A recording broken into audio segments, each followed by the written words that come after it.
Hey. Hey, What's up? hot chocolate. Yeah, okay, we have hot chocolate, slightly expired marshmallows that are not melting. So that's interesting. But I'm really excited for this episode. So we're going to talk about Amelia Earhart. Before I do that, though, I want to tell you about something really, really cool I got to do. I got to meet Temple Grandin. Do you know who that is? Yeah, I do. Do you really? Yeah, I'm sorry, I have marshmallow in my mouth. Okay, pause. Huge marshmallow. I'll just continue. She made cows' lives better. She did, yeah. So she was, for anyone listening that doesn't know who she was super, super instrumental in like fixing the cattle industry, making it better, making it more humane for the cows, but also like more efficient for the businesses. Because if the cows were treated better, they had less cattle death and they could make more money. And it was just good all the way around. Tell that to Fairlife. Yeah, we'll circle back to that. No, we won't. We'll just move on. Yeah, there's one sponsor we can check off our list in the future. Not Fairlife. Such a shame. They have the best chocolate milk, but are not nice to their cows. But anyway, so Temple Grandin, she, like I said, she had a lot to do with the agriculture industry, but she also has autism. And so she has done a lot of work like advocating for autism awareness and like teaching people how to help people with autism. And I got to go to a presentation by her and hear her talk. And it was so cool. And I got to take a picture with her and get a book signed.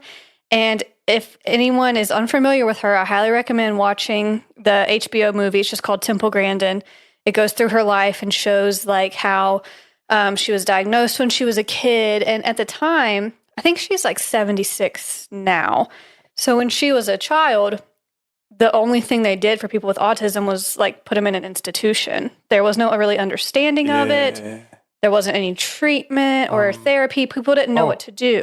Shout out our Trans Allegheny Lunatic Asylum episode. Right, yeah. So there weren't really good options. But her mother advocated for her, and she said she didn't want to do that because she thought if she let that happen, she would never see Temple again. So she said no to that. And there was some conflict between her mom and her dad over it, but her mom wouldn't let her go to the institution. And so she really worked with her at home and got her in good schools that helped her. And Temple talks about how her elementary school teachers were great. She had a hard time in middle school and high school because she was bullied a lot because she was different than everybody else. And she got expelled from one school because a girl was being mean to her and she threw a social studies book at her head. Yeah. They expelled her for it. That's what we like to see. That ended up being good because it got her into a school that really knew how to help her. And so she talks about this science teacher that she had that really made a big difference because he understood how she thought and let her do like hands-on projects and get her into things that she liked. And then when she was when she was a teenager, she got to stay with her aunt one summer, and her aunt and uncle lived on a farm. And that's where she found out she was really interested in cattle. And so she explains that the way she thinks is that she thinks in pictures. So anytime she thinks about something, she visualizes it like in a series of photographs. And because of the way that she thinks and the way that she sees things, she was able to see the world from the cow's point of view. And she could like physically she would get down on their level and like see what the cows were seeing from their viewpoint. And she was able to figure out what was spooking them and like what was upsetting them and why they were doing the things they were doing. And she came up with all these inventions that like helped the cows feel more calm and safe and stuff. And so there was less injury, and it was really interesting. And so she got super big in the agriculture industry. She wrote for magazines. She wrote a ton of books. She got a doctorate degree. So she's actually Dr. Temple Grandin. And she like goes around and gives speeches about agriculture, but also about autism and like different ways of thinking and stuff. And it was just super cool. So I'm very still excited about that. So check out, her Wikipedia article, watch the movie Temple Grandin. She's really awesome. Big inspiration. That's cool. Yeah, it was cool. I love cows. I want to did we talk about this on the podcast that one time that I want to get some of those woolly cows from? Yeah, we did talk about that. You just wanted to live alone with your Highland cows, I think they're called. Yeah. The hairy ones. Yeah, the hairy ones. They're neat. Yeah. And they're orange. Yeah. are not. They look nice. They look like just look nice. Yeah. Look what I got. What is that? I saw you fidgeting with it. This is out of this thing that you gave me. Okay, to play so with. it is a giant sharp piece of metal. Yes. My thought was correct. I thought that was a strap of metal. It was broken, and so you wouldn't let me play with it, and then I found there was a hole in it, and so I pulled the whole thing out of there. Oh my gosh! So what Shane's talking about, I have for the girls will know. It's called a ponyo, and it's basically like a bendable scrunchie almost, kind of like a slap bracelet sort of that's connected. And it broke on the inside and wouldn't hold my hair anymore. So I've been letting Shane use it as a fidget toy, and now he just pulled the whole metal piece out of it. Yeah. Playing with a sharp piece of metal. I'm gonna mail this to the prison. Don't do that. I highly recommend you don't do that. You're gonna end up in the prison. All right. Do you want to say anything before we get into the episode? Yeah. Go for it.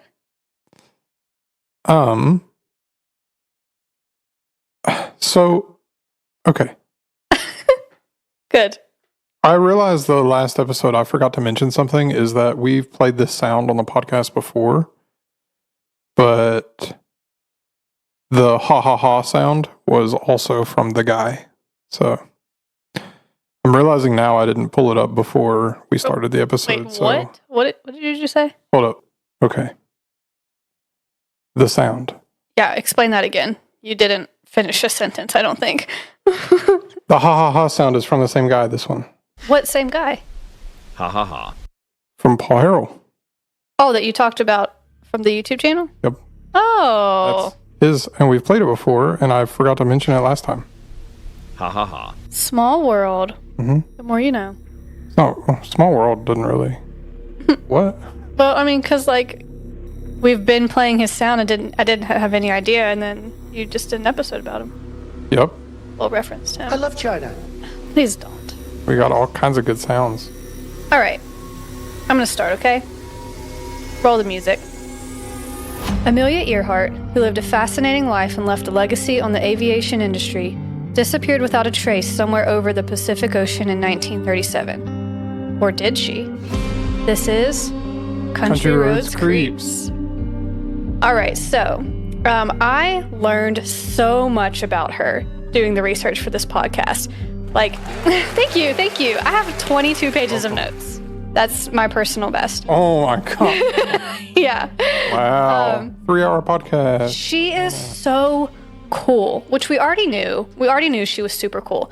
But even like, I'm going to ignore that because you're going to make me mad. Even before we get into her aviation career, like she did so many things. She went to different schools. She had so many jobs. She's just a really cool lady. So this is going to be kind of like a biography of her life. And then we'll get into the famous event that we all know with the missing plane. Then I'll talk about some theories and then the new stuff that's popped up. Malaysia Flight 370, right? No, incorrect. Save that for another episode. Okay, so I'm going to start with her early life, all right? She was born Amelia Mary Earhart on July 24th, 1897, and she was born in Atchison, Kansas. Hope that I'm saying that right. Her father was Samuel Edwin Stanton Earhart, so he went by Edwin. Her mother was Amelia Amy Otis. So Amelia was the second child actually born to her parents, but the first one was stillborn in August 1896. So she was born a year after that. She was born in her maternal grandfather's house. He was named Alfred Gideon Otis, and he was kind of a big deal in the town. He was a former federal judge. He was president of the Atchison Savings Bank and just like a respected citizen. So her grandparents were pretty well off, and that helped Amelia's family too. However, Alfred did not really like Edwin. He didn't approve of his marriage to his daughter at the beginning and thought Edwin wasn't making good progress as a lawyer. So there was like a little bit of tension, but I guess they got over it. And they had a family custom at the time. And following that custom, Amelia was named after her two grandmothers. So Amelia Josephine Harris and then Mary Wells Patton. That's where Amelia Mary came from. She had a younger sister named Grace Muriel Earhart, born in 1899. And when they were growing up, Amelia was nicknamed Mealy or Millie, depending on how you want to pronounce it. I read that that's because that's what Grace called her when she was little. I guess couldn't fully say Amelia, and it just kind of stuck. Yeah. And Grace was nicknamed Pidge. So I don't know where that came from. Oh, Millie and Pidge. And they kind of kept those nicknames up into adulthood. Yeah. So it's said that Amelia was the leader and Grace was the follower, but that they got along. Like they did everything together. They just kind of had that older sister, younger sister dynamic. What? I just, every time there's like a famous thing, it's like you kind of think about like their siblings. Like the only reason that anybody knows her name is because her sister disappeared in a plane or something. Oh. And then like, I don't know. It's worse like if somebody does something bad, I guess. But like, Yeah. you know what I'm saying? Well, I'm sure her sister did cool stuff too, but she's just not the focus of this episode. I do mention her a little bit later on, and she's doing something good, so we'll come back to that. So their mother, Amy, raised both the girls in a way that was pretty unconventional at the time. She dressed them in bloomers, which were more like pants instead of the traditional dresses that all the girls wore. Mm-hmm. And Amy's mother, Amelia Earhart's grandmother, did not approve of this. However, Amelia liked the freedom of her clothes, but she was aware that there was judgment for that. But she still liked it because she was really adventurous early on in her childhood. She and her sister both were described as tomboys, and they liked to explore outside, climb trees. They hunted rats with rifles. They would go sledding. They kept worms, moth, katydids, and toads like in a collection. So they liked to be out doing things. Nothing wrong with that. No. Yep. So they just were raised a little differently than most girls were in this time period. Yep. So in 1904, Amelia was inspired by a roller coaster that she had seen in St. Louis, and her uncle at home helped her build a ramp and attach it to the roof of their tool shed. And then she went down that ramp off the shed in a wooden box. Ended up broken at the bottom and gave her some minor injuries, but she loved it. And she told her sister that it was just like flying. So maybe like a little bit of that's where that came from in her childhood. A little bit of foreshadowing. Yeah. So in 1907, her father, Edwin, was working as a claims officer for the Rock Island Railroad, and he got transferred to Des Moines, Iowa. Edwin and the mom, Amy, moved to Iowa, but like the house that they got was pretty small. So Amelia and her sister stayed behind with their grandparents, and they were homeschooled during this time. It was reported that Amelia loved to read, and she would spend hours in the family library. Because, again, I said earlier, the grandparents were pretty well off, so they had a large library at their home. Yeah. That's what you would love to have. You would love to have, like, your own... Like a huge library in my house. I could just spend all my time in there. Yeah, I would love that. You like to read. Yeah. Mm-hmm. That would be great. So in 1908, the family got to go to the Iowa State Fair together, and this is where Amelia saw a real airplane for the first time. However, she was not as interested in it as you might have guessed. Hang on. What? For some stupid reason, you said the state fair, and I was like, oh, that's how she got interested into cows, but it's not the first lady. We're not talking about Simple Grandin anymore. It's like I don't know why that came up, but no, that's funny. Edwin tried to convince his daughters to go for a ride on the plane because it was like a passenger plane you could get on. But Amelia said it was a thing of rusty wire and wood and not at all interesting. And she asked to go on the merry-go-round instead. Yep. I thought that was funny because we probably would have expected her to be interested in the plane, but she was not. Yeah. Yeah. So the next year in 1909, the family was reunited and the girls were able to go live with the parents together in Iowa. And Amelia started public school in 7th grade when she was 12 years old. So things were going pretty well for the family for a while when they got their new house. But some troubles started to come in 1914 because Edwin was struggling with alcoholism. And he kind of got forced into retirement because it got bad enough that it just like wasn't doing his job. And they kind of just like let him retire, I guess. Did he get sick from it? It didn't really say. I would assume probably if it was that bad. Yeah. So he did try to get rehabilitated. He got treatment, but he never was able to get back to work with that same railroad again.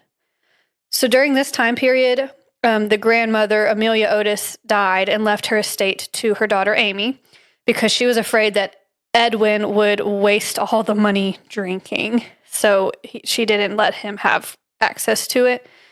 The grandparents' house was auctioned off, and this devastated Amelia because she had spent so much time growing up there. Like, she stayed with her grandparents a lot, and she marked this as the end of her childhood. So then in 1915, Edwin got a job as a clerk at a different railroad. This one was the Great Northern Railway in St. Paul, Minnesota, and Amelia started at Central High School as a junior. Then, this part was a little unclear. I'm not exactly sure how this happened, but Edwin was set to transfer from his job to Springfield, Missouri. So that was already set in motion. But then I guess the person he was supposed to be replacing changed their minds and decided to keep their job, and Edwin was left without a job. I don't really know exactly how that happened. It's a little confusing. Odd. Yeah. It's kind of like the offer got revoked. Yeah. And I guess he had already given up what he had originally, and he was left jobless. Already put in his 2 weeks notice. Yeah. And then he was still struggling, again, starting to struggle with alcoholism, and he couldn't find a job. So I guess Amy had enough of that, and she decided to move herself and the girls to Chicago to stay with some friends. Yeah. Chicago, and Edwin the Windy City. did not go with them. City that never sleeps. The wind never sleeps there. Something like that. Now, when they got to Chicago, Amelia took it upon herself to search around the different high schools because she wanted to find the one with the best science program. That's what she had started to be interested in. And she didn't want to go to the one that was closest to her new home because she went and looked at it, and she said the chemistry lab was just like a kitchen sink. So it didn't have enough for her. So she ended up picking Hyde Oak High School, but she was really unhappy there, and I thought this was so sad. For her yearbook quote, she put, "A.E., the girl in brown who walks alone."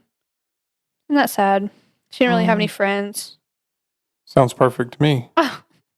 Like, she had moved around so much, so it would be hard to keep friends like that when you're always moving around and it's the early 1900s and you don't really have a quick way to talk to people. Everybody told her that she's always keeping her head in the clouds. Oh my gosh. Am I right? Boo. Wait, I have that. Yeah, that was bad. Okay. So she did graduate from high school in 1916, and she started at a junior college, but she didn't finish the program. And throughout her adolescence, she kept a scrapbook with newspaper articles about successful women that she was reading about in other fields that were mostly dominated by men. So she was pretty interested in seeing women that were doing things that they traditionally had not done. And she ends up being a big advocate for that. So it kind of it's inspired her to do something similar. Do you have any of those? No, I don't have her scrapbook. Is Madame Curie on that, time period? I think that was earlier. Let me look it up really quick. She discovered, don't tell me, she discovered radiation, I think. She did research on radioactivity. She was alive from 1867 to 1934. So kind of same time period. Yeah. Knew it. Okay. Anyway, back on track. So we're up to around Christmas time in 1917. Her sister, Grace, was living in Toronto at this time. So Amelia goes to visit her. And this was during World War I. And so while she was there, Amelia saw soldiers returning that had been wounded. And this prompted her to go get trained by the Red Cross as a nurse's aide, and she started working at the Voluntary Aid Detachment at Spadina Military Hospital. Did you cut yourself with that metal? No. Are you sure? Yeah. Okay, that scared me.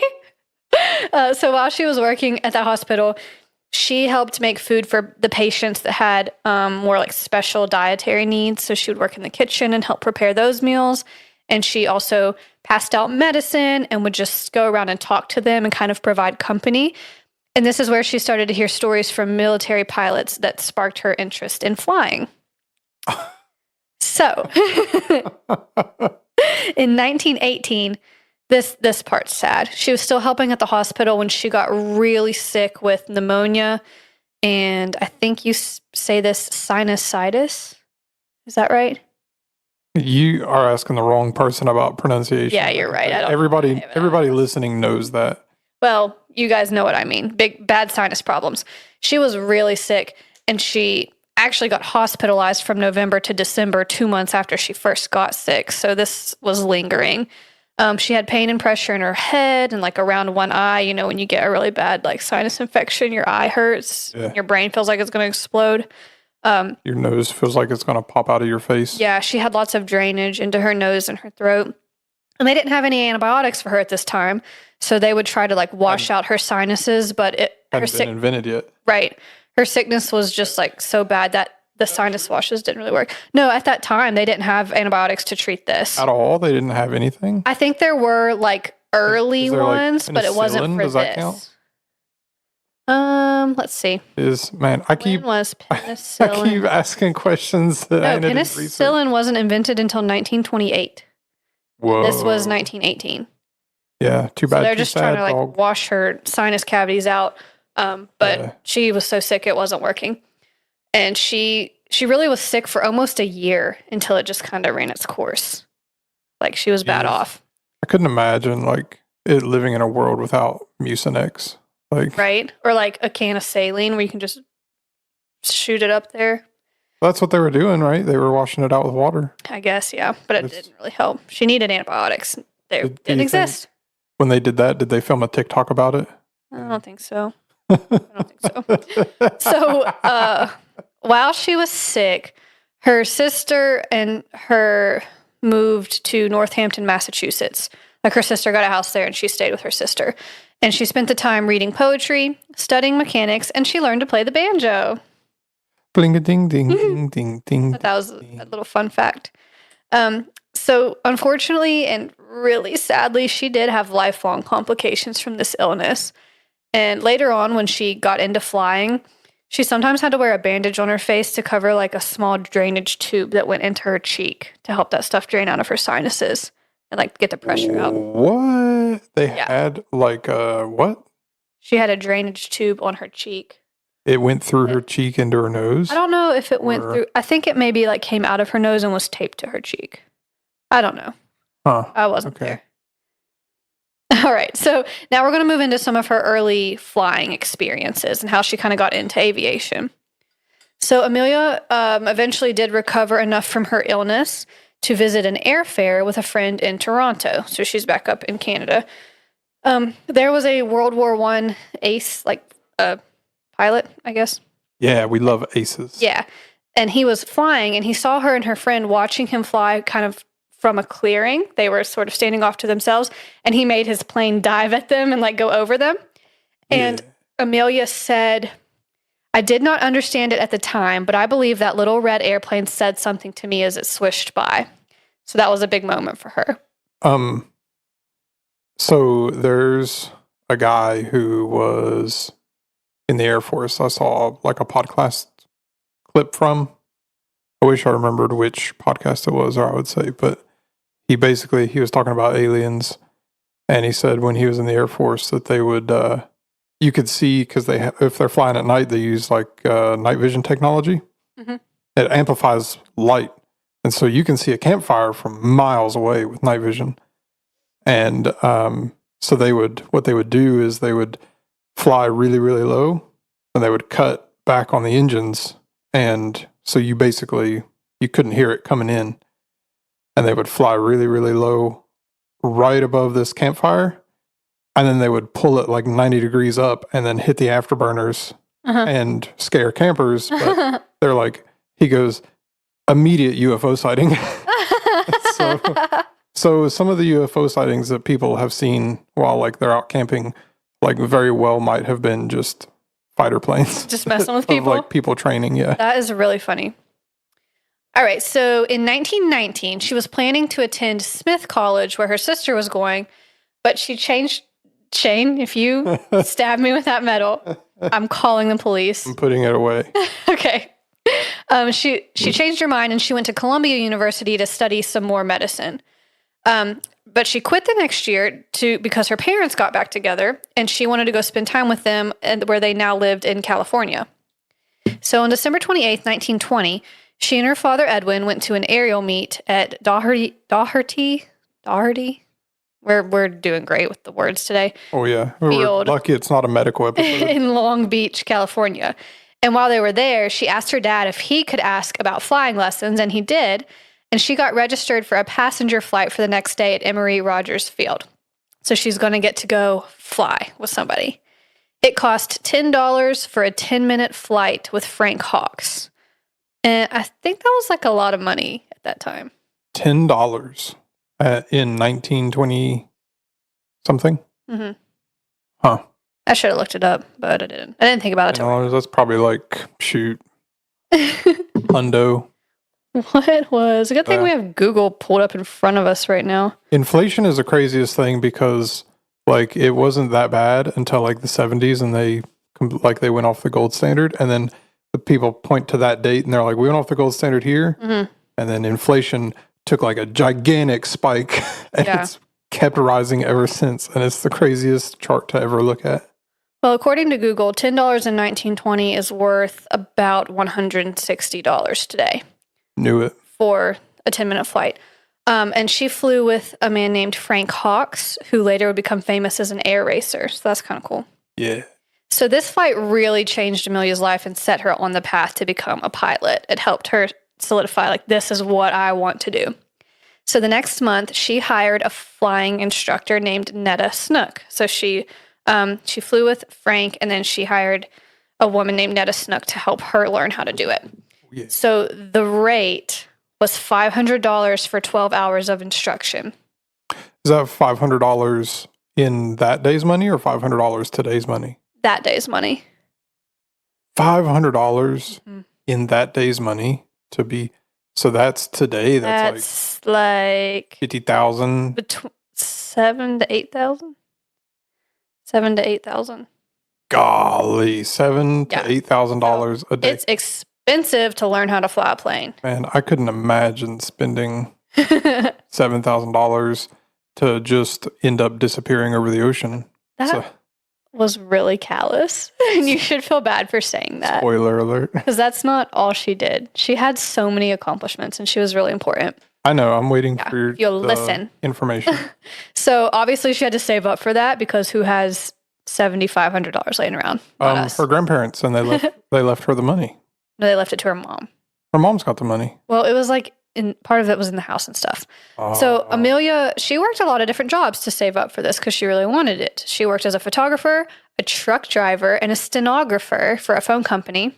And her mom did give her some money to help, even though she said it was against her better judgment. She did help Amelia pay for it. What's a stenographer? It's you've probably heard of a court stenographer. They take the notes, they type really fast, like in shorthand. Oh, they have the special keyboard. Yeah, so she was doing that, but not for court. She was doing it as like a telephone operator person for a phone company.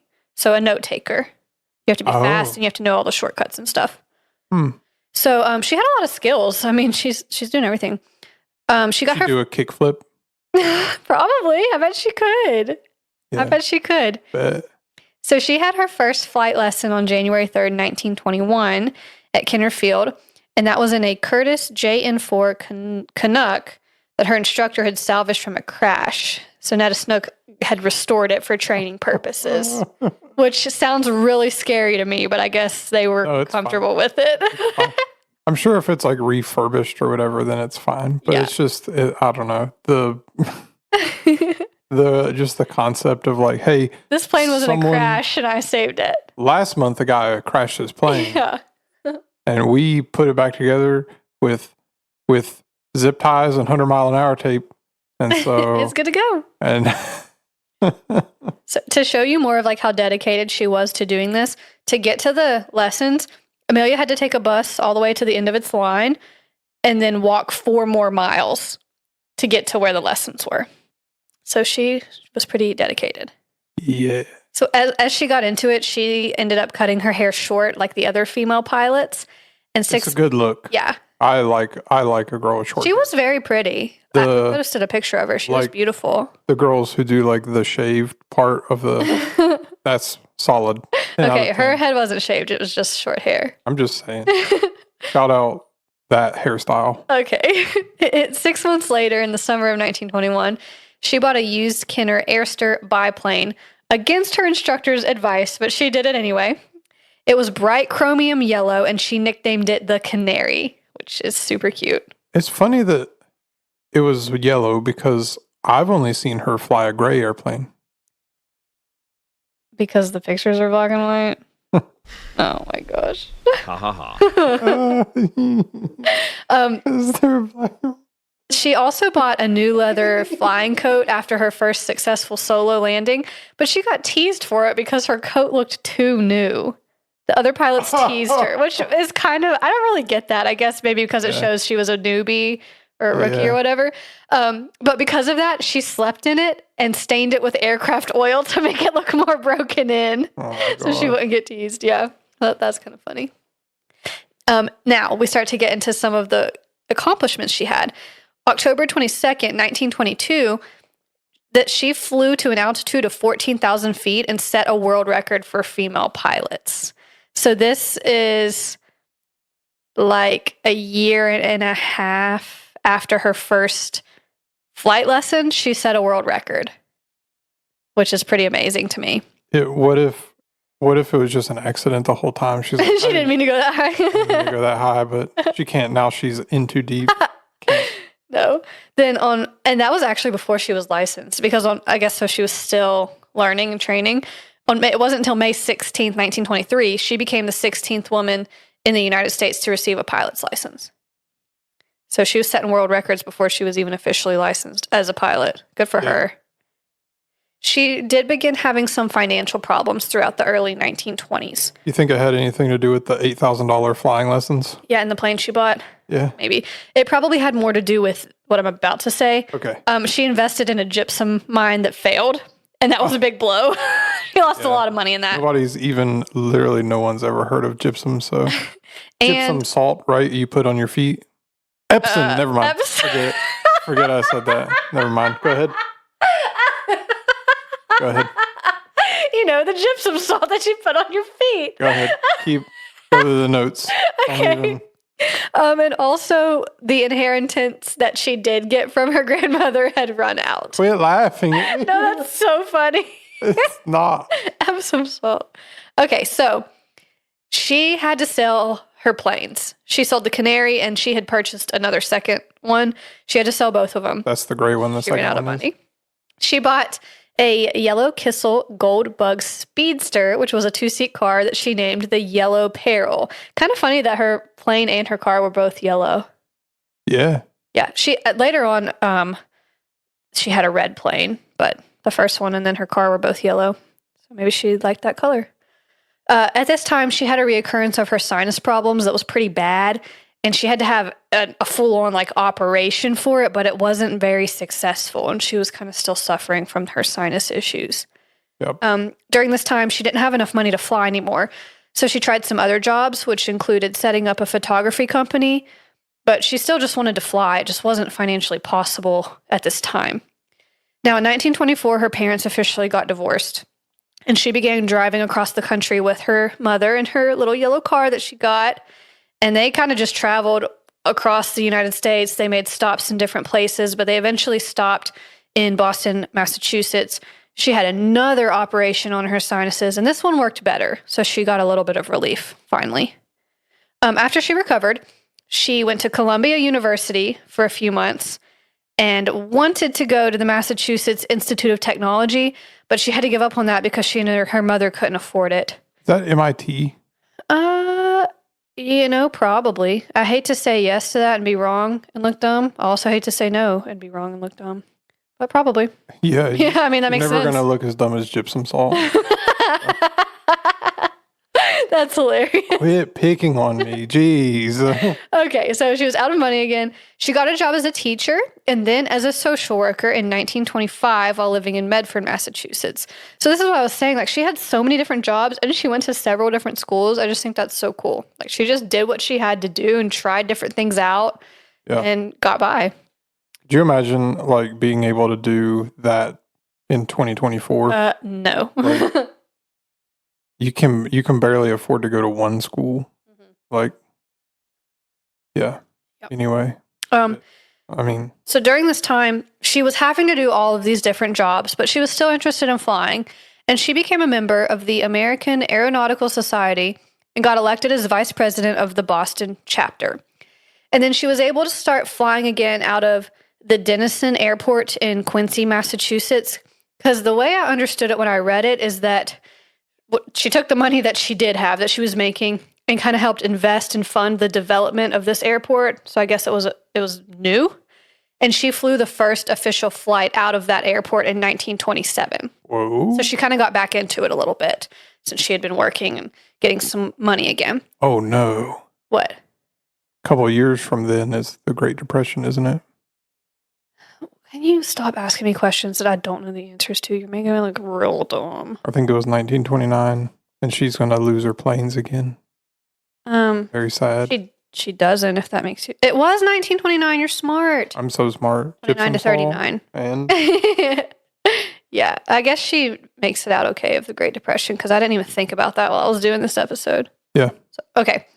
She was also a sales representative for Kenner Aircraft, and she wrote articles for the local newspaper to promote flying and like specifically to help promote female pilots and get that to be more accepted. So she was a big proponent for like women's rights and equality and did a lot of work in that area also. So now we are getting to the point where she starts to really make some progress in the aviation industry. So we are in 1927, and Charles Lindbergh made his solo flight across the Atlantic Ocean. And after this, there was a woman named Amy Guest who became interested in being the first woman to either fly or be flown across the Atlantic Ocean because a woman hadn't done it before. She ultimately decided that the trip felt too dangerous for her personally, but she offered to sponsor the trip for another girl with the right image, is what she said. Like a short-haired girl with a yellow plane. No, she didn't have a yellow plane anymore. She had to sell it, remember? Oh, yeah. A gray plane. She didn't have any planes. Yeah. She had a yellow bug. She had an airport, though, so... Kinda. It was like, had ownership of it. Definitely had stock. Like... All right, anyway. April 1928. Captain Hilton H. Riley calls Amelia and asks her if she would like to be the one to do it, to go across the Atlantic. The project coordinators asked her if she would join Wilmer Stoltz, who was going to be the pilot, and Louis Gordon, the co-pilot and mechanic, as a passenger, but also to keep the flight log. So she wouldn't be piloting, but she would still be going and keeping the log for them. Did you say no? She said yes. Oh. So, side note right here, one of the project coordinators was a man named George P. Putnam. I need you to remember him for later. What does a P stand for? I don't know. He was a book publisher and a publicist and kind of like helped organize this trip. So just remember him because he plays a big role later on in the story. George P. Putnam. Yep. So she obviously says yes, she's going to be the first woman to, even though she's not flying, she's being flown across the Atlantic Ocean. And a girl hasn't done this before. Yeah. So she and the crew fly for 20 hours and 40 minutes from Newfoundland to South Wales on June 17th, 1928.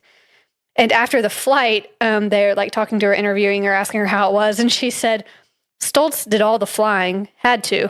I was just baggage, like a sack of potatoes. Maybe someday I'll try it alone. Foreshadowing. Whoa. Yeah, so like it was cool, but she's saying, I didn't really do the work here. I just was there. So when the crew returned to America on July 6th, there was a big parade for them in Manhattan, and they were honored by President Calvin Coolidge at the White House. And her fame really continued to grow from here. Like her name's out there now. People recognize her, and she's kind of starting to be a big deal. Now, some publications thought that she actually resembled Charles Lindbergh, and she kind of does. I looked at a picture of them both, and they do look a little bit alike. The press had been calling him Lucky Lindbergh, and so they started to call Amelia Lady Lindy and like started connecting them. Okay. Yeah. But the United Press called her the reigning queen of the air, which, as they should, because she was. Queen. Slay queen. Yeah. So she did a lecture tour from 1928 to 1929, and George Putnam, the guy from earlier that I told you to remember, he promoted her George P. Putnam. George P. Putnam. P stands for plane. Let me finish this sentence. George Plain Putnam.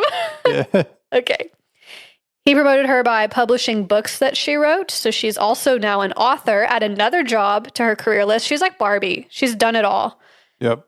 And he Does she have a arranged. kin? Not yet. Oh. Not at this point in the story.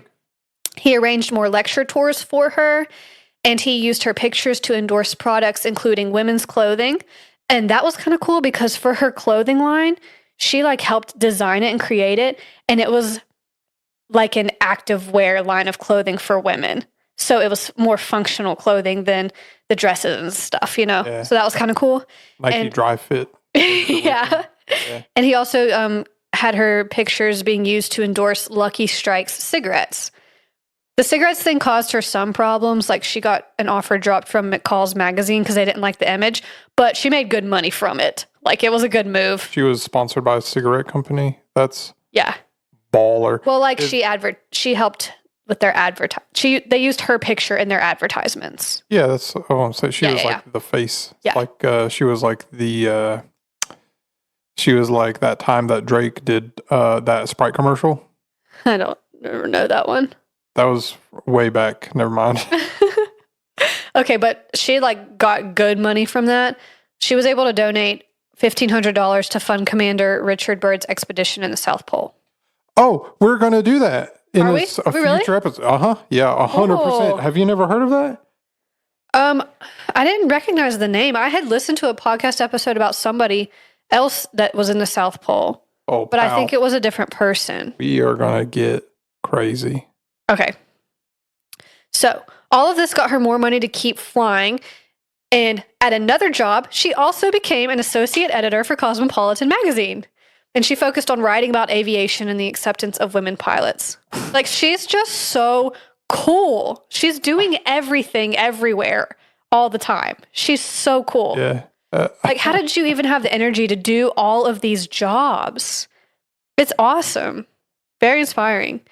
Like, I can barely do one job. Like, she's doing 25 of them. We can barely do our day jobs And a podcast. and a podcast. Yeah. And yeah. Yeah. And that's not all. In 1929, the Transcontinental Air Transport chose her to promote air travel for women, and she also became vice president of National Airways. And then this is another little cool thing she did, a little tidbit I threw in. In 1934, she helped a woman named, listen to this name, Isabel Ebel. Ebel. Isabel Ebel. Okay. She helped her get accepted as the first woman student of aeronautical engineering at NYU. She has done so much good stuff. That's very good. Yeah. Yes. So she gained fame when she flew across the Atlantic with the men, but she wanted a record and accomplishments more of her own, like that she's done herself. So she does exactly that. In August 1929, she became the first woman to fly solo across North America and back across the continent. And then, so she gained respect of other pilots from that. She continues to grow her connections with important people.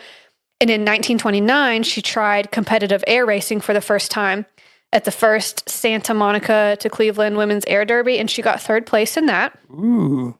And then in 1930, she joined the National Aeronautic Association, and she became the first president of the 99s, which was a group of female pilots that helped each other. What does the 99 mean? There were 99 of them. Oh. Okay. There's like one other lady wants to join, and they're like, too bad. There's not enough room, so there's already enough. And her accomplishments don't stop there. On April 8th, 1931, she set a world altitude record of 18,415 feet. So she's doing a lot. She's a busy lady. Now, you asked if she had a kin. She was engaged to a man named Samuel Chapman, who was a chemical engineer from Boston. Okay. But she broke the engagement for reasons that I am unaware of on November 23rd, 1928. Yep. Now we bring back George P. Putnam. Oh, yeah. George Plain Putnam. Yep.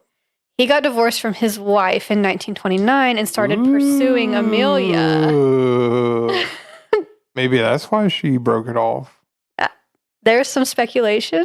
Oh, she likes the guy. There's She likes George. well, no. Because I'm going to say no because he proposed to her 6 times before she said yes. 6 times. Hey, gotta be persistent sometimes. And like part of the reason why she was hesitant to get married is because she is such an independent woman. Like she's all over the place, traveling, doing all these accomplishments on her own by herself. And so she was hesitant to enter a marriage because especially at that time, dynamics were different. It was like, you know what I mean? Yeah, like It was like the man was in charge and in control and told you what to do. yeah. So that's why she was hesitant. But she did say yes after the 6th proposal. And they got married on February 7th, 1931 in George's mother's house in Connecticut. And then I believe they lived in New York. Now, from the get-go to George, Amelia was very clear that she wanted to maintain her independence.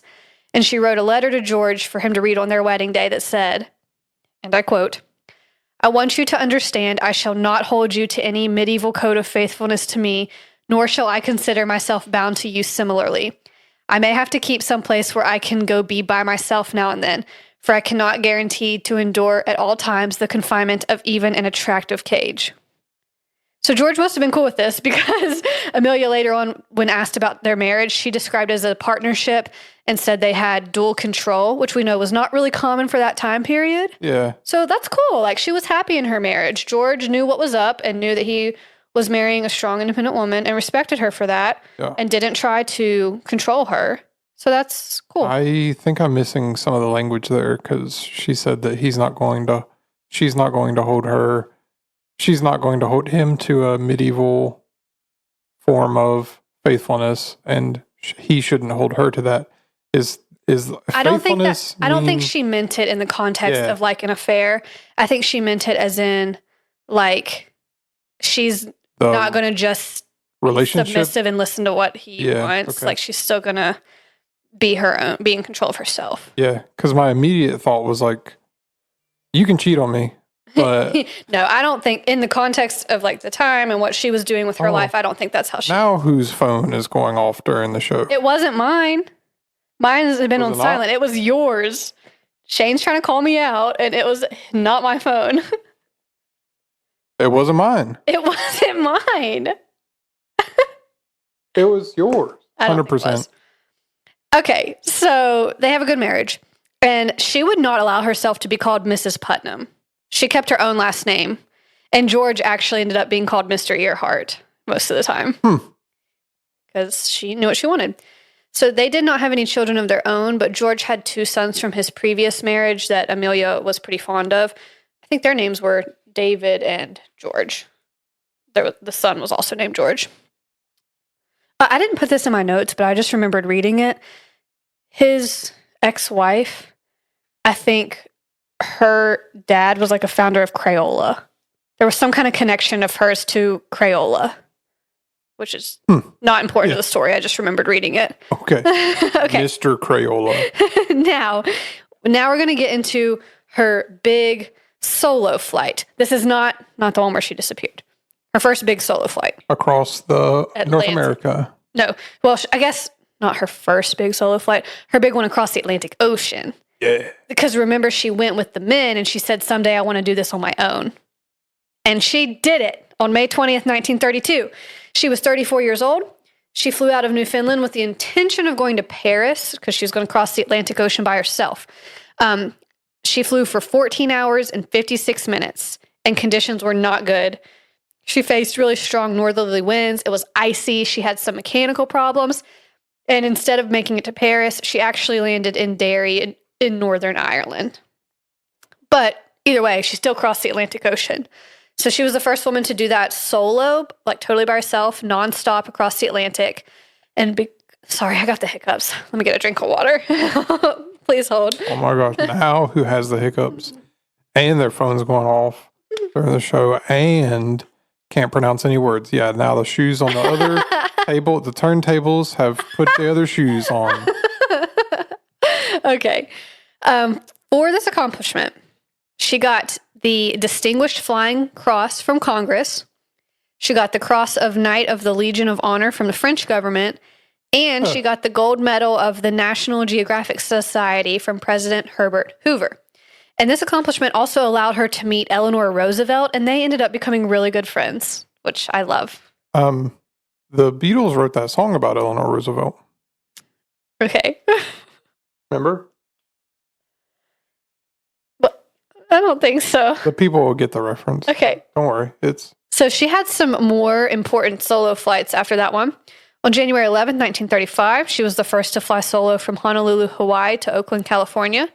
That same year, on April 19th, she did it from Los Angeles to Mexico City. Is Hawaii to California further than the closest Atlantic flight, like Newfoundland to Ireland? No, I don't think so. Okay. Well, wait, are you saying is it shorter or longer? What was the question? Is Hawaii further from California than the Atlantic flight was? My gut instinct is to say no, but I don't know. Okay. I think Hawaii's way out Somebody, yeah, somebody comment and let us know. I didn't look that part up. Yep. Because there's just so much cool stuff to write and to talk about. Yeah, I always There's already so many details in this. I didn't. You know, when you look at a map and it shows America and then it's got Hawaii down there, you don't really realize how far away it is. Yeah, you're right. Also, when people talk about Cuba, you're like, yeah, that's down near South America, but it's literally 50 miles from Florida or something like that. It's super close. It's a little distorted on a map. So, she did another big flight from Mexico City to New York on May 8th. And between 1930 and 1935, she had set 7 women's aviation records for speed and distance. 7 records in 5 years. Okay. So she's crushing it.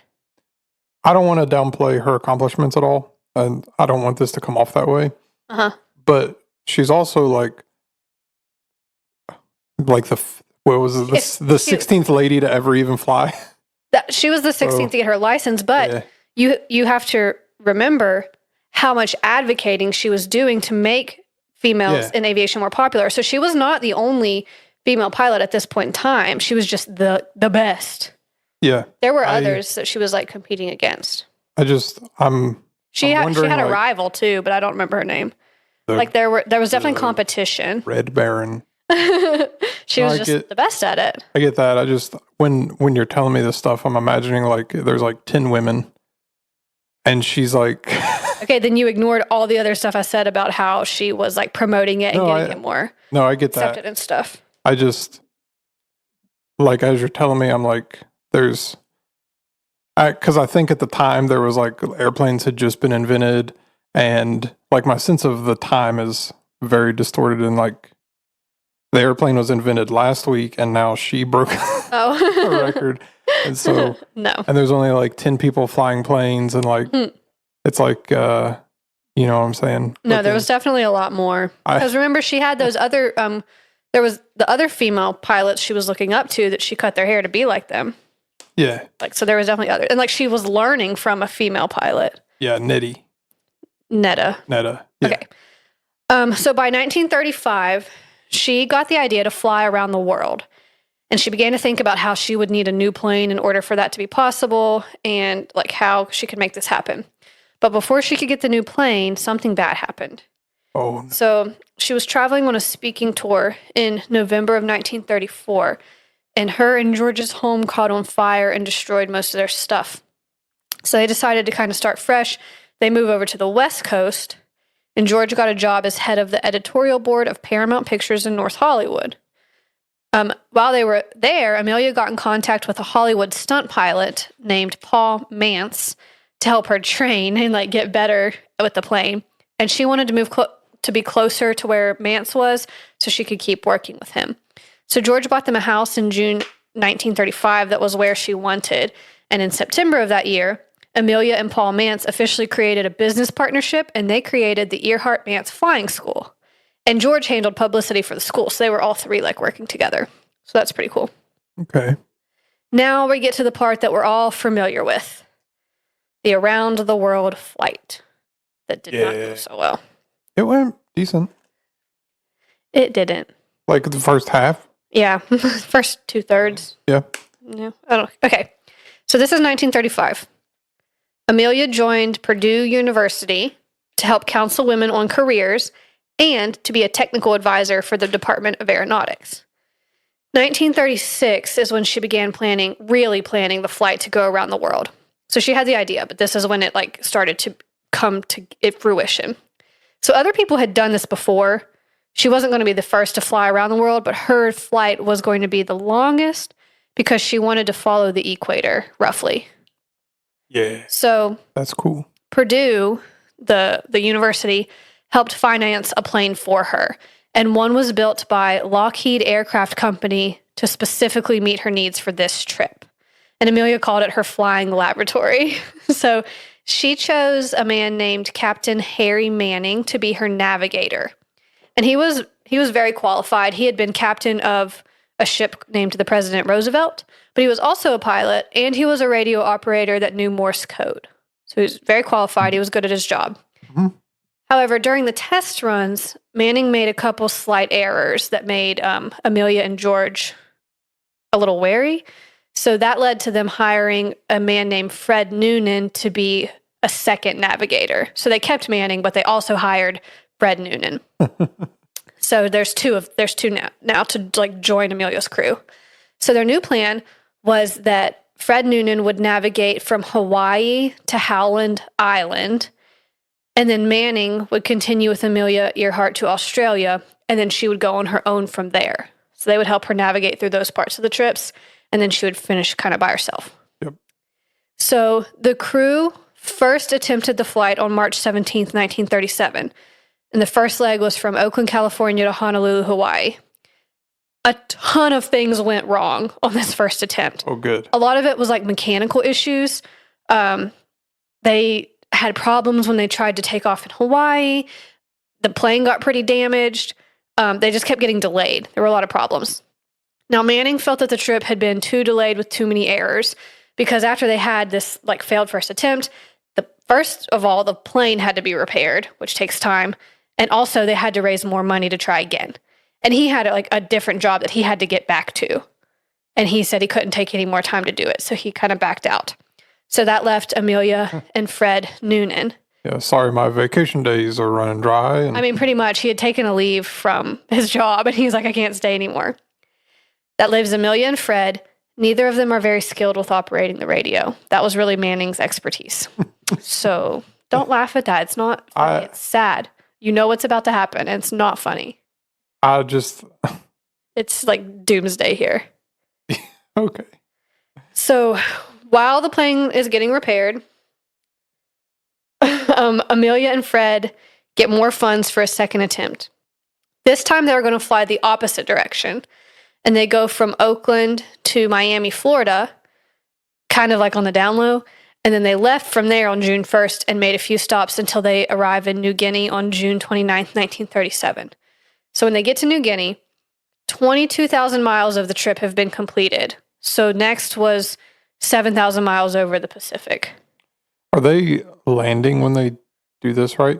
Yeah. They have to stop and refuel and get supplies and stuff. Right. Okay. It's not, you can't go nonstop around the world. you have to restock. Is it possible now to go the entire way around the world nonstop? Wasn't there somebody that did that in a balloon once? I don't know. Or is that a movie? That's Gulliver's Travels, I think. Okay. So they left from New Guinea on July 2nd, 1937 at 10 o'clock a.m. to head toward Howland Island. I'm just realizing I wrote 10 o'clock here, but I don't know if that's correct. Yeah, okay, yeah, it would be because, well, I don't know if that's right, actually. That doesn't make sense with what the notes I'm about to tell you. Maybe there was a time change or something. Just ignore that time. That might not be right. But they are trying to go towards Howland Island. It should have taken them about 20 hours. And this is where things go totally wrong. Did you find what you were looking for before I get into this next part? No. Okay. Do you want to find it? It's going to take a while. I don't know that it's possible to go. I would say no. Completely. I think so. That would take a long time. Anyway, are you ready? Yeah. I've been ready. Okay. Well, what are you looking for? I'm looking for around the world flight. I don't think it can happen. I th-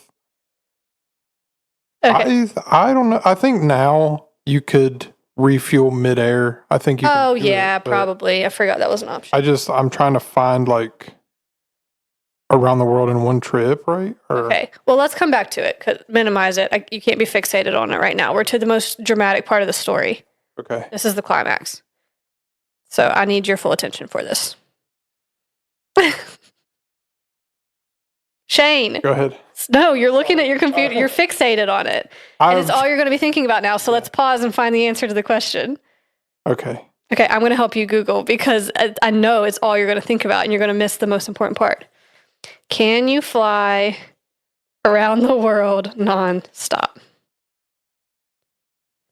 Let's see. Yeah, somebody did it in 1986. On December 14th, 1986, Richard Rutan and Gina Yeager flew a Canard wingplane Voyager and took off from Edwards Air Force Base, California. Carrying an unprecedented load of fuel, it took the aircraft 9 days, 3 minutes, and 44 seconds to become the first aircraft to circumnavigate the globe nonstop without refueling. Really? Yep. Huh. But like, you can't get on a commercial plane and do it. You can buy world round tickets that take you like to different cities. I saw one But not nonstop. But I was saying the first one of the first links that I looked at, it was you can go around the world and you can buy a ticket and it'll take you to 15 cities. Okay. Can we get back to this now? Because it's like the biggest part. Yes. Okay. All right. So, like I said, this is where things went bad. So there was a U.S. Coast Guard ship named the Itasca, and it was stationed at Howland Island because its job was it was supposed to communicate with the plane and help guide them in because the island was really small. So they were going to help the plane get their bearings and like direct them into this island to land. Now, something went wrong with the radio communication. There are a lot of complicated details of what might have happened with the radio that I am not smart enough to understand. But if anyone is interested in those details, just get on the Wikipedia article. There's a whole section about all the different possibilities of what could have caused the radio to not be working the right way. Like it was just not the right kind, or an antenna got damaged when they took off from New Guinea. There's a bunch of different theories of what happened to the radio. But all we really need to know is that it wasn't working right. Something with the technology or the frequencies, or it could have been user error because Amelia and Fred had both made mistakes with the radio during their test flights. But either way, it was just not good. So on the plane, they were able to send some messages to the ship, but they couldn't determine its location. And the ship could hear the plane, but Amelia could not hear the voice messages from the ship, and she couldn't read Morse code. Yeah. So they weren't able to communicate with each other. Now, this is the really sad part here. So the first radio calls from Amelia and Fred came in around 2:45 a.m. and then at 5 o'clock a.m. on July 2nd. And these were just routine. They were reporting that the weather was cloudy, overcast, nothing out of the ordinary, though. The calls at this point were staticky, but the plane would have still been pretty far away from the ship at 5 a.m. Now, at 6:15, they radioed and said that they were within 200 miles from the ship and asked for the Itasca to use its direction finder so that they could get a bearing in the plane. And Amelia was whistling into her mic like to help the ship try to find her signal. This is when the ship realized they couldn't connect with the plane's radio frequency. They could hear Amelia, but she could not hear them. One of the radio men, Leo Bellarts, stated that he was sitting there sweating blood because I couldn't do a darn thing about it. Sweating blood? Yeah, that's what happens when you're like incredibly stressed. They say that Really? Jesus sweated blood on the cross because of the stress to his body. Yeah. So the plane radioed again at 6:45, asking for a bearing when they were 100 miles away. Between 7:30 and 7:40, the Itasca radio log recorded the message from Amelia: running out of gas, only half hour left, can't hear us at all. We hear her, or they were talking about her. They said, we hear her and are sending on 3105 ES 500, same time constantly. Then at 7:42, the log said from Amelia and Fred, Itasca, we must be on you but cannot see you, but gas is running low, but unable to reach you by radio. We are flying at 1,000 feet. Okay. So then at 7:58, Amelia again says that she could not hear the ship and asked them to try sending voice signals. They were close to the ship at this point. They could tell by the volume on her radio, but she still couldn't find it or the island. The ship wasn't able to send voice messages at the right frequency, so they sent Morse code. And Amelia acknowledged receiving the Morse code message, but she and Fred couldn't decode it because they didn't have manning. And they were kind of relying on the voice radio message here. So the last known transmission was at 8:43 a.m. Amelia said, we are on the line 157337. We will repeat this message. We will repeat this on 6210 kilocycles. Wait. And a few minutes later, she added, we are running on line north and south. Now, the Itasca, they just cannot contact the plane. They turned their boilers on to make smoke in the hopes that the plane would be able to see it, but that didn't work either. Maybe because it was cloudy and overcast, like they said, but everything they tried just didn't work. So about an hour after her last transmission, the ship began searching for the plane but didn't find anything. And the U.S. Navy also searched that area for about 3 days. And then that was unsuccessful, so more search efforts are expanded. Like there's different agencies and different people coming in and expanding it farther outwards, searching. Nobody finds anything. Now, a week after the plane disappeared, a naval aircraft that came off of a battleship called the Colorado flew over Gardner Island, which is about 400 miles from Howland, and it had been uninhabited for 40 years. But they reported seeing signs of recent habitation that were clearly visible. Oh, you knocked over your mic this time, not me. The tables have turned. How do you feel about that? Go ahead. So they saw signs of habitation, but they couldn't find any, they didn't find any life. Like there was stuff there that made them think there were people on the island, but they didn't find anything. They saw a shipwreck that had been there from a while back, but no plane, no Amelia, no Fred, nothing. So official search efforts ended on July 17th, 1937, with zero evidence of Amelia, Fred, or the plane being found. Now, George Putnam, her husband, organized his own private search to keep looking. He didn't want to give up. And back in the United States, he became the trustee to what was left from Amelia's estate, so he could use the money to pay for the searches and the related bills that came later on from the searches he organized. In order for him to do that and to have access to her money and stuff, she had to be declared legally dead. Now, this normally would have had a 7-year waiting period to be declared dead for someone that had disappeared. But that got waived, and Amelia was declared legally dead on January 5th, 1939, 2 years after she disappeared. Now, I have theories. Do you want to say anything before we get into the theories of what happened to her? Some of them are a little wild. No, not really. Okay. I assume we're going to get into they think they recently found. Yeah, that's at the end. Yeah. Can I guess a theory? Yeah. Okay, I think that she didn't fly around the world because she flew off the edge of the flat Earth. I hate you. You're the worst. I think that it was all a ruse and she pretended it. That's one of the theories. And I think that could it have been for the insurance money like the Titanic? No. Oh. All right, so here's some theories. The first one is just called the crash and sink theory. This is the most common, most widely accepted theory, is that they just ran out of gas and crashed into the ocean. I know what's wrong with it. There ain't no gas in it. So there's some details that differ here, such as what exactly went wrong with the radio, where exactly she crashed. But the main idea is that even though the plane should have had more than enough gas to make it to Howland Island, that there were just some navigational errors that caused them to be too far off course. They were unable to get their bearings in enough time, and they had to crash land into the water somewhere around the island.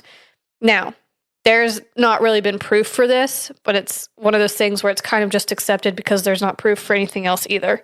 It's just the easiest to believe and the easiest to explain. Yeah, the Occam's razor kind of argument. Yeah. So that's the crash and sink theory. Now we also have the Gardner Island hypothesis. So for this theory, people believe that once Amelia and Fred realized they could not find Howland Island, they would have used their remaining fuel to search for someplace else to land. And they think of Gardner Island as being one of these possibilities. So as I said earlier, during that initial search, a Navy plane saw signs of what they deemed to be recent habitation on the island, and they found parts of a boat that had shipwrecked there before in 1929, but they didn't find anything that pointed towards Amelia or Fred. Now, around April in 1940, so 3 years after she disappeared, a skull was found on the island. There was a British colonial officer, Gerald Gallagher, who learned about this in September of 1940, and he organized a more thorough search of the area that found more bones, a bottle, a shoe, and a sextant box. I looked up what a sextant was, and it's a navigation instrument used for celestial navigation, like using the stars to navigate. Yep. And that did happen to be Fred's preferred method of navigation. So he would have had one of those to use. So that made people think that's why people thought that they did end up on Gardner Island. And the box that they found had the serial numbers 3500 and 1542 on it. However, later it was discovered in October of 2018, so not that long ago, by the National Archives and Records Administration that there were some documents showing that the USS Bushnell had a sextant on board with the serial number 1542, which was the number on the box. And that ship had been to the island before the skull and the box were found, so it's way more likely that the tool came from that ship and not from Amelia or Fred. You know what I mean? Mm-hmm. Because they had papers that said they had that tool with that serial number on it. So that kind of negates that theory. Now for the bones that they found, those were sent to Fiji, and on April 14th, 1941, Dr. D.W. Hoodless from the Central Medical School examined them and found that the skeleton would have been shorter than Amelia Earhart was, and the bones belonged to a male. Now, they didn't say anything about whether they thought that might have been Fred or not. He wasn't really mentioned in that conversation. They just determined that the bones did not belong to Amelia. So, maybe, but I don't know. They didn't really look into that. But in 1988, the International Group for Historic Aircraft Recovery arranged for a bunch more research trips to try to figure out what happened again. They went to Gardner Island, and they found improvised tools, an aluminum panel, an oddly cut piece of clear plexiglass, and a size 9 woman's shoe heel. When I read that at first, I thought it said a high heel. Yeah. But it just meant the heel off of a shoe. Yeah, just The back part, yeah. So Rick Gillespie was the head person of this group, and he said that the aluminum panel had the same dimensions and rivet pattern as what was shown in a picture of Amelia and her plane, he said, to a high degree of certainty. However, in July 2017, staff from the New England Air Museum found the rivet pattern on that piece of aluminum exactly matched the top of the wing of an airplane called the Douglas C-47 Skytrain that they had in their museum. And this type of plane had crashed on a nearby island during World War II, and villagers confirmed bringing aluminum from that wreck over to Gardner Island. So it's a lot more likely that it came from that plane than Amelia's plane. right. Now, for the heel of the shoe, it did match the style of a pair that Amelia had been photographed wearing, and it matched the time period, they determined it was made in the 1930s. But where it was from a size 9 shoe, they think that would have been too big for Amelia. They think she wore maybe closer to a 6. Oh, okay. So they're saying it probably wasn't hers. Now we start to get into more of the conspiracy ideas. Oh boy. These are a little crazy. Here we go. So we have the Japanese capture theory. Yeah. Okay. So this is the idea that Amelia and Fred were captured by Japanese forces after they somehow managed to land somewhere within the Japanese South Seas Mandate. I don't know too much about that. But this theory started in 1966 when Fred Gorner, who was a CBS correspondent, wrote a book that said Amelia and Fred crashed on Saipan, but that's over 2,700 miles away from Howland Island. And they know for a fact that they were near Howland Island because they were talking to the boat. They would not have had enough gas to go almost 3,000 miles farther from there. So whatever, that doesn't make sense. But later believers of this theory started thinking she crashed into Marshall Islands, but that's still 800 miles from Howland. So that doesn't really seem plausible to me. But anyway, people believe it. And in 1990, Unsolved Mysteries did an interview with a woman from Saipan who claimed to have seen Amelia and Fred be executed by Japanese soldiers. But there's literally no proof to back that up. She just said it. There's no proof. I thought you were about to say they did an interview with a woman who claimed to be Amelia Earhart. Oh, no.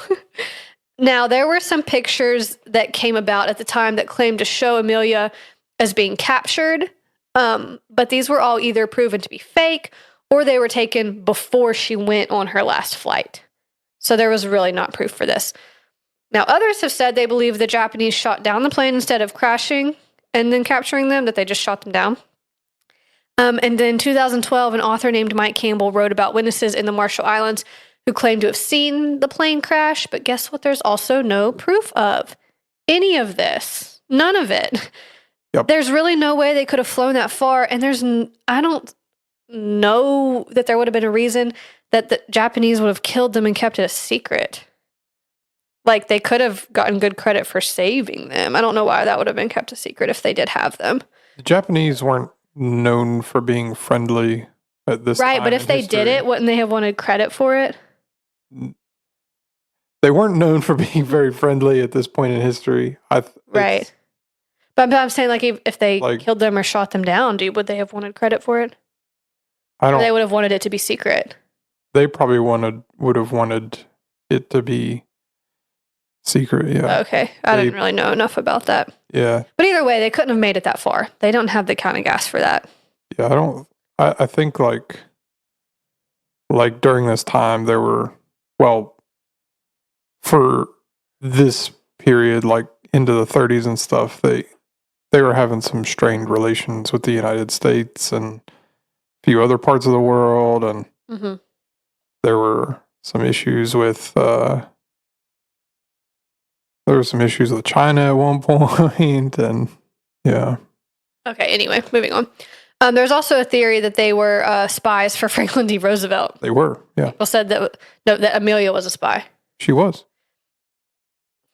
You're being annoying. She proved me wrong. So that was a myth, that she was spying on the Japanese in the Pacific Ocean for FDR. Obviously, there's no basis for this. That's why they shot her down. It was likely inspired by a movie called Flight for Freedom that came out in 1943, which was a fictional story about a female pilot who goes on spy missions in the Pacific. So people saw that movie and started saying, oh, that must be what Amelia did. Whatever. Then there was a theory called Tokyo Rose. So people claim to have heard Amelia Earhart doing propaganda radio broadcasts as part of Tokyo Rose. So I did look that up, and that was a thing where Japanese women that could speak English would get on the radio and put out propaganda to try to demoralize American soldiers and stuff. Yeah.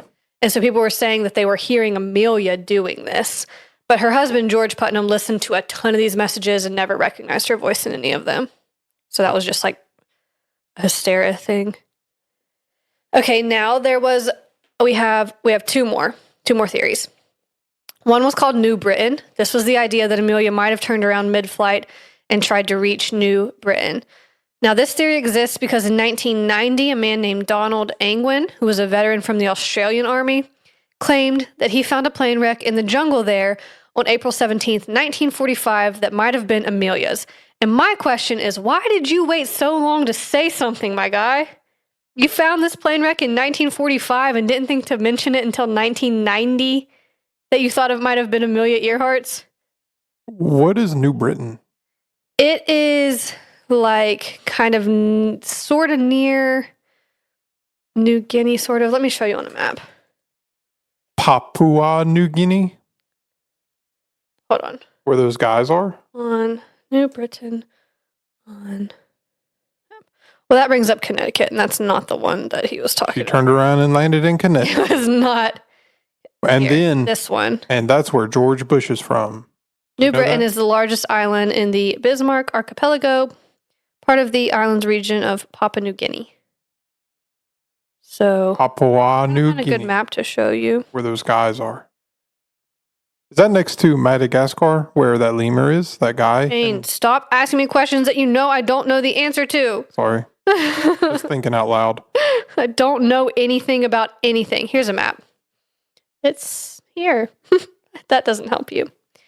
It doesn't matter for the story, okay? Okay. What matters, focus on what I said, is that he waited almost 50 years to speak Yeah. up about it.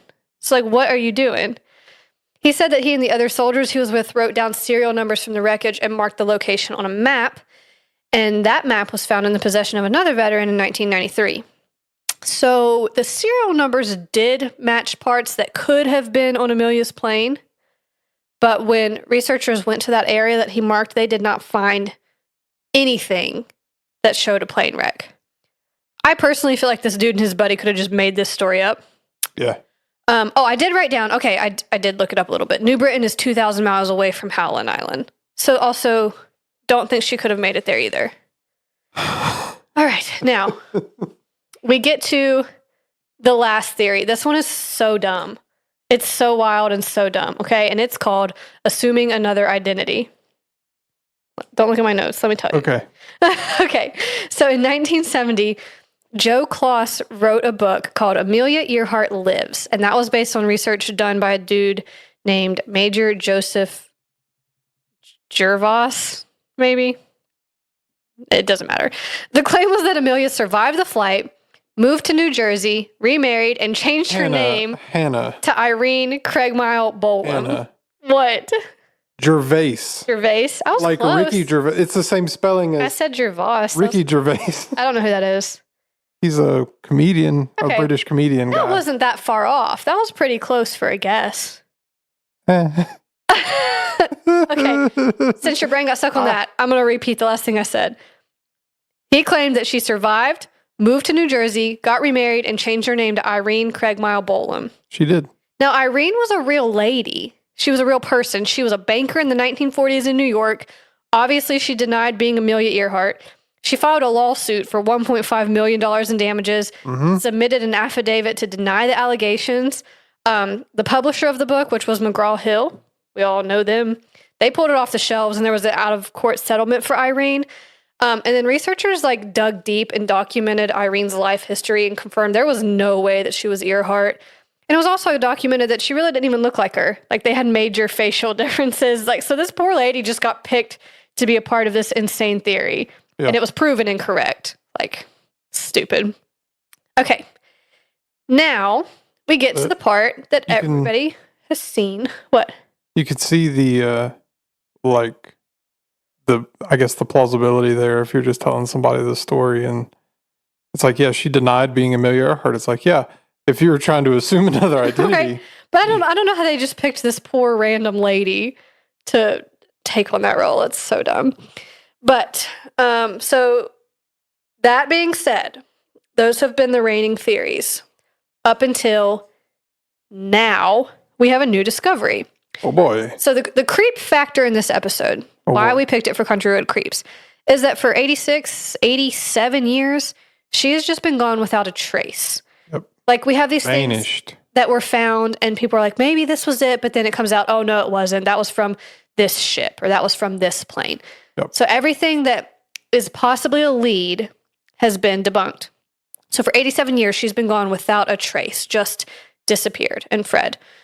However, there's now a company called Deep Sea Vision that says they might have found her plane. So Deep Sea Vision is a marine robotics company from South Carolina. So supposedly they have used undersea scans to get a sonar image of what might be her plane. This happened between September and December. The CEO, Tony Romeo, says the image shows what looks to be a plane on the seafloor about 100 miles from Howland Island. So that's Ooh. actually a reasonable distance, unlike these other things that are 2,000 miles away. Oh, What they have found is only 100 miles away from where she was trying to go. okay. It's about 16,400 feet down. So for reference, the Titanic is 12,500 feet down. This is 4,000 feet deeper. Okay. So it's down. It's way down there. Oh, 16,000. Yeah. Okay, I thought you said 1,600, and I was like, that's No. not that deep. The Titanic's 12,500 feet down. What they have found is 16,400 feet down. Man, So about 4,000 more deeper. they should send that one place, that other company down there to get it. Shane, you're done. You're done. Tony Romeo says another trip is being planned to get more visuals and more evidence. The date hasn't been set yet, but it should be sometime this year. But their first trip to find this and do this was $11 million. So Golly. yeah, I'm sure it's gonna Whoa. because they were using these crazy underwater drones and they were searching a huge area, and so What was the original? Was it they were trying to find her aircraft, or think they were so. just studying the sea? actually I don't really know. I don't They know if just they were happened to- looking for a plane or if they were doing something else and this was a happy accident. Okay. I didn't say. But I looked at the sonar image, and Is it junk? no, it's not. Does it look good? It does, yeah. Ooh, even Okay, better. so it is kind of blurry. It is blurry, but it really does look like a plane. Okay. All right. Now, I still remain skeptical. I'm all in. I know. I want it to all be. in. I want it to be so badly. I do remain skeptical because of all these other theories and hypotheses that I just read that people believed for so long that turned out to be debunked. This could just be another one of those. But it's only 100 miles away from where they knew she was close to. And it really does look like a plane. I don't know. I want it to be real so badly, but that remains to be seen. It's definitely not confirmed. How would they find out? They're They're going to regroup, plan Yeah. another trip to try to go down deeper now that they have the location, Yeah, they're going to go zero in on it. They're going to go get it, or I don't know. Because what they had was it was sonar. So they didn't, when they found it, they didn't know right away that they had found it until they were going back and reviewing all their stuff. And then they were like, holy crap, that looks like a plane. So they were already out of the water. So they Yeah. have to regroup and plan a new trip to go back to that spot. I kind of imagine I know it's not like this. This is totally unrealistic. But if they go down there in one of those underwater submarine things with a camera, like National Geographic style, Yeah. and they go in front of the plane, and it's like a skeleton with a bomber jacket on, and they're like, Oh, that's her.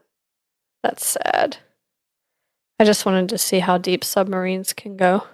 They go deep. They go, at least 12,000 feet before they get crushed. According to allthescience.org, specialized military submarines can go as deep as 4,265 feet. So this is about 12,000 feet deeper. Nice. So I guess you got to get one of the special cameras or whatever. Okay, so that's all of that. Now, something else really cool happened right before you Okay. came over to record. Great. Okay, so that was going to be the end of the episode. However, stop peeking at my notes. Let me tell you the story. Okay. Turn my computer. You're about to ruin this. Okay. Okay.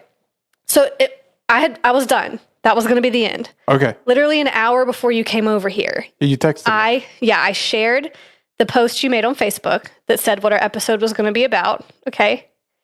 And mine and Dirk's friend, Abe Lilly, called me and said, hey, did you know that Amelia Earhart visited Concord?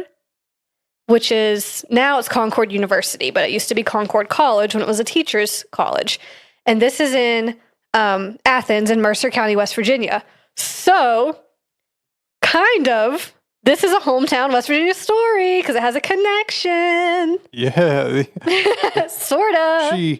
She visited, passed through town. We're like, this is a West Virginia This is a story. West Virginia We're story claiming because it. she was here. Okay, so Abe Lilly, our friend, he was the past assistant director of the Marsh Library at Concord University. Okay. He was the archivist there he said about 2010, 2014. So one day while he was working, he found a flyer, or I guess you might call it a playbill, from when Amelia Earhart had visited Concord. Like I said, it was Concord College at the time. He just found this by accident when he was going through the archives. It had been like stored away somewhere. Yeah. And he just came across it. And so he actually helped preserve it. And the playbill showed that Amelia visited Concord to do a speech or like this presentation about aviation. And it's so cool. It has her autograph across the front of it. And it's on display in the 1872 room at Concord. So people can see it there. He sent me some really great pictures of it, of what it looks like. So we'll put it in the photo dump because they're super clear. Like you can zoom in and see all the details and the writing on it and everything. And I'm actually going to pull that up on my phone really quick because I want to read you some things from the playbill. It's super neat. Okay, so on the front, it has her picture. It says Amelia Earhart, world's premier aviatrix, appearing personally to tell her story of aviation. And then it has stamps at the bottom that says Concord College, January 14th, 8 o'clock p.m., admission 50 cents, reserved seats, call college for tickets. And then on the back, it talks like a little bit about her biography and all her accomplishments and stuff and says what she's coming to talk about. And this, the year on it, this was 1936, 1 year before she disappeared, is when she came and spoke at Concord. Oh, yeah. I like her haircut. Yeah, she's so pretty. Oh, yeah. So I thought that was You love it. Short hair really queen. cool. And Abe also told me that he would be happy to help us more on future episodes because you had talked maybe about John F. Kennedy, and he said JFK also visited Concord. So if we do that, like, and he like apparently knows a lot about history and stuff. He's had several different jobs that are among the same thing. So he said he would keep an eye on our Facebook posts, and if it's something that he knows cool things about, then he will help us and call us. Yeah, very cool. Yeah, I thought that was awesome because I mean, I had no idea. That's not something that comes up when you do research that she came to this little college in nowhere, West Virginia. You know, that's so neat. And that he found that and helped preserve it. And it was just like forgotten about for who knows since 1936. Did you know that Really cool. John F. Kennedy also visited Hinton? And there's a picture of him Yeah, I've seen that picture. in Hinton. And it's changed a lot since the good old days. So yeah, I just thought that was really neat. And it was cool that he saw it and was able to tell me like right before we recorded so I could put it in here. And now we have the pictures to show everybody. Okay, so the very last little thing I want to say to wrap this up, because this has been the longest episode I've ever done. There are 2 cool places that you can visit. I'm sure there's more, but these are just 2 I wrote down. So they're both in Atchison, Kansas. The first is the Amelia Earhart Birthplace Museum. You can go on a tour there for like $10. They also have virtual tours available, and you can go through the house that she was born in. And then the other is the Amelia Earhart Hangar Museum. It's located inside the Amelia Earhart Memorial Airport, and the tour is, I think, $15. They have a virtual reality flight you can do that mimics hers across the Atlantic. And then they also have on display the world's last remaining Lockheed Electra 10E aircraft, which is identical to the one that she flew in on her last trip. And it's named Muriel after her sister, Grace Muriel. And they have other interactive things that you can see. And both of those places have websites. So that is the end. I know that was a long one, but she just did so much that I wanted to mention because she was amazing. Like, she was so determined. She was so brave. She did a lot to help women. And it was just, she had an amazing life that ended a little tragically, but she was doing what she loved and she was trying something new, and she's just so cool. So, the end. Very good. Thank you. Yep. Big fan of Amelia Earhart. Yeah, she's cool. She definitely is. Yeah, very good. Anything you want to add? No. The Grafton Monster Festival thing we found. Oh, yeah. I found by myself, without any help from Hannah, that the Grafton Monster is getting its own festival in West Virginia. I sent that article to Shane. That's not true. But, so then, when is that? What, the article that I sent you, when did it say that was? I don't know. I don't know if it had been set yet. Yeah, but it's They're just saying like it's going to exist. Yeah. Because we have the Mothman Festival, we have the Bigfoot Festival, and so And Flatwood Flatwoods. Monster. Yeah, and so Grafton Monster is going to have its own thing. Yep, and Cryptid Bash. It works. Love Cryptid Bash. I can't wait for that again. Yeah, it'll be fun. Really cool. So I think I'll probably also do next week's episode because you Yeah. did 2 in a row. Mhm. So I did this one. Don't know what it's going to be yet. Never know until like 2 days before. But it's okay. It'll be something good. I am going to do Admiral Byrd next, Okay. since we mentioned it. The South Pole dude. Oh, more than the South Pole. And I'm not going to spoil it. So. But people who know will know. If you know, you know. Hannah doesn't know because she's not based and like the rest of us are. But I just remembered who I was thinking of when I said I listened to a podcast about somebody in the South Pole. I listened to Ernest Shackleton. He did a big exploration down there.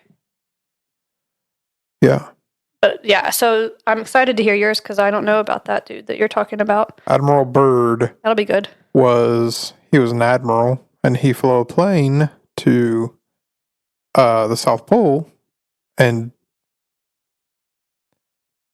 that's it. Okay. And nothing weird happened. And he came back and went on a talk show and said, "Yeah, South Pole's cool. Nothing weird." Very cool. So All right, so I'll do another one. You'll do Admiral Byrd, and then we'll start banking up. If anybody has made it to this point in the episode, we're going to bank some mini episodes because this summer you have a fishing trip that just so happens to be the same length as the average maternity leave. yeah, So fishing trip. we're going to have some episodes banked up that we can use this summer since you're going to be otherwise occupied. Yep, catching fish. And that's all. Yeah. I can't wait until it's fishing weather again, because I know like you can fish like all year round. It's just kind of miserable in the winter because the fish aren't really that active, and they like it's cold and they're not active very much, and then it's no fun. But then in the spring they do the spawn, and they start feeding up for the spawn, and then they get really, really active, and then they get active like during the spawn, and then after the spawn they have a little bit of a post-spawn feeding, and then it's the dead heat of summer and they kind of get less active again, and then they feed up for winter again, and fall fishing is really fun. So There you go. There's your fish fact for the day from Shane. I love fish. All right, let's. And you know what else I love? What? My podcast partner, Hannah. Thanks, buddy.